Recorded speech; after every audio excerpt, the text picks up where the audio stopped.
Mes chers étudiants, je vous ai envoyé 5 documents relatifs au chapitre 1er. L'objet de ces documents est de vous permettre de mieux maîtriser la question du financement de l'économie. Vous avez d'ailleurs constaté que ces 5 documents comportaient comme titre le financement de l'économie. Et je vous ai demandé de procéder à l'établissement d'une fiche de lecture par document.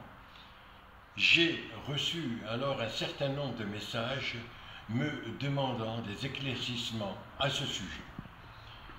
C'est la raison pour laquelle j'ai décidé de vous apporter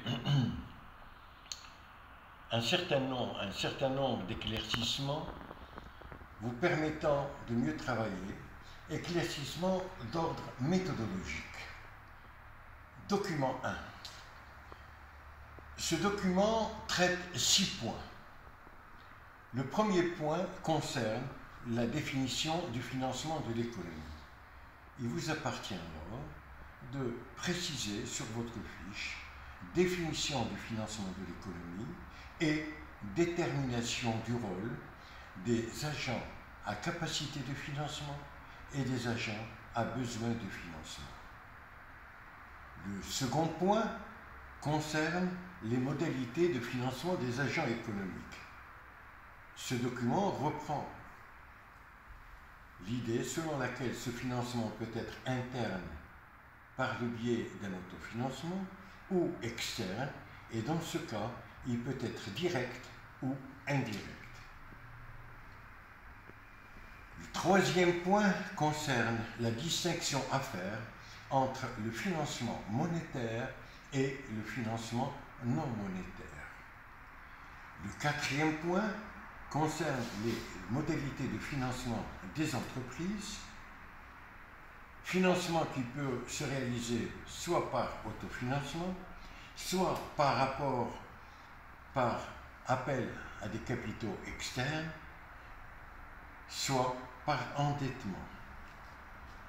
Le cinquième point concerne le financement des ménages par fonds propres ou par endettement.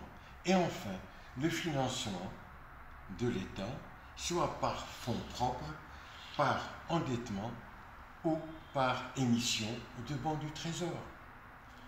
Comment traiter cette fiche? Tout simplement en reprenant les 6 points énoncés et en précisant chacun de ces points de façon relativement simple.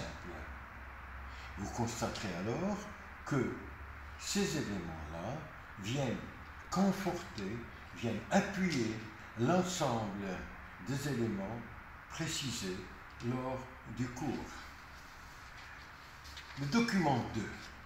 Le document 2 traite le financement de l'économie en mettant en évidence, là encore, ce qu'on entend par besoin de capitaux de l'économie, 2. Les capacités de financement des ménages et enfin les besoins de financement des entreprises et de l'État. Ce document comporte par la suite les différents types de financement et cela de façon très succincte, financement direct, indirect, puis il traite le marché monétaire et le marché financier.